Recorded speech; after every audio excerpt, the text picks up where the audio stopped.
অধিকার থেকে এক চুলোকে আমাদের দাঁড়াতে পারে আমাদের লাশ হবে এখান থেকে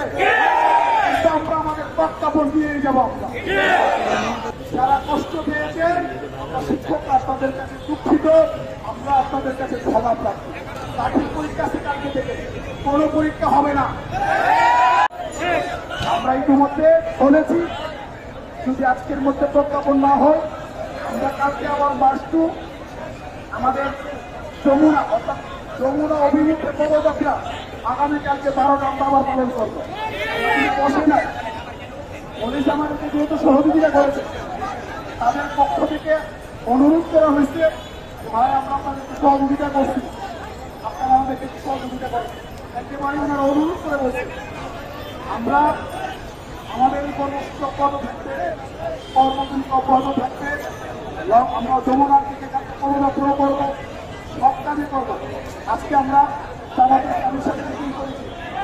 নায়েবের সিনিয়র নায়েবের সাথে এগুলো আপনাদের কাছে এমপিদের সাথে কথা বলেছি আজকাল আপনারা সকাল 5টায় এখানে আসছে তার সাথে আমার কথা হয়েছে তারা কাজ করতেছে সে আমাকে অনুরোধ করে গেছে এমন কোনো কাজ করবেন না যাতে শৃঙ্খলতা করতেছে হবে আমরা এইভাবে শান্তিপূর্ণভাবে আসছি আমরা শান্তিপূর্ণভাবে আবার শহীদ আমরা যাব আপনারা কেউ ইনশাআল্লাহ আশা করি আমাদের আমরা সুন্দর করে যাবো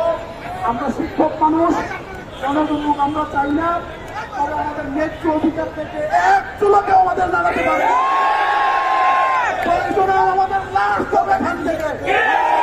আমরা আমাদের বক্তব্য দিয়ে যাবো আমরা জনদুর্ভোগ শিক্ষক হিসাবে তৈরি করতে চাই না যেটুকু আমাদের হয়েছে এটার জন্য আমরা যারা কষ্ট পেয়েছেন আমরা শিক্ষক আপনাদের কাছে দুঃখিত আমরা আপনাদের কাছে ক্ষমা প্রার্থী আমরা কথা বলবো আমরা এখন আমরা পরীক্ষা লাঠির পরীক্ষা আছে কালকে থেকে কোনো পরীক্ষা হবে না বাংলাদেশের কোন শ্রেণী কার্যক্রম পরীক্ষা শিক্ষা প্রতিষ্ঠানের শিক্ষা সংশ্লিষ্ট সব কিছু কালকে থেকে বন্ধ থাকবে আমাদের আন্দোলনটাকে আমি আপনাদেরকে অনুরোধ করবো আপনারা খুলে ফিরে শান্তিপূর্ণভাবে আমরা শহীদ চলে যাবো ইনশাল্লাহ আপনারা আজকে দোকান দিয়ে শুরু করেন ইনশাল্লাহ আমরা শান্তিপূর্ণ